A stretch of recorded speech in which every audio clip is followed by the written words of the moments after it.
Le Fils de Dieu a été manifeste afin de détruire les œuvres du diable. 1 Jean 3,8.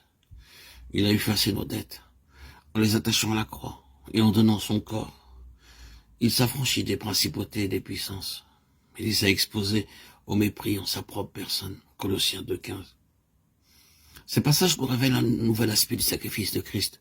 Par sa mort, il a dépouillé les principautés et les puissances qu'il a exposées en spectacle, en triomphant d'elles. Il s'agit des principautés et puissances décrites dans Éphésiens 6,12 comme gouverneurs de ce monde de ténèbres, esprits mauvais ou légions d'esprits mauvais dans les lieux célestes. Le prophète Ésaïe avait annoncé que l'homme de douleur partagerait le butin avec les puissants. Et maintenant, l'apôtre Paul nous déclare qu'il a vaincu ces puissants sur la croix, qu'il les a dépouillés. Nous constatons une fois de plus qu'il faut vivre en Christ de la vie de la résurrection pour discerner toutes les richesses renfermées dans la croix. Ce n'est que lorsque le racheté a compris qu'il était mort avec Christ que Christ était mort pour lui, qu'il entre dans un domaine nouveau que l'apôtre nomme les lieux célestes, où il vit dans l'esprit et marche selon l'esprit. C'est alors qu'il réalise l'existence de ces puissances de ténèbres que ne connaissent pas ceux qui sont charnels et se conduisent à la manière des hommes. 1 Corinthiens 3,3. Ces légions d'esprits mauvais, ces puissances de ténèbres, sont donc intéressées à ce que les enfants de Dieu ne puissent comprendre la prédication de la croix, à ce qu'ils ne puissent pas saisir toutes les richesses qu'elle recèle pour eux.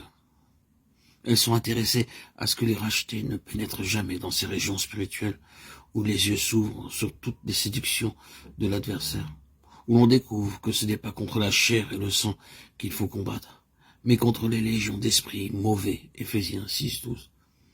C'est pourquoi le grand ennemi des âmes s'attaque sans relâche à la prédication de la croix. Il mobilise toutes les puissances de l'enfer pour empêcher le racheté de comprendre l'étendue de la victoire du calvaire sur lui et ses légions.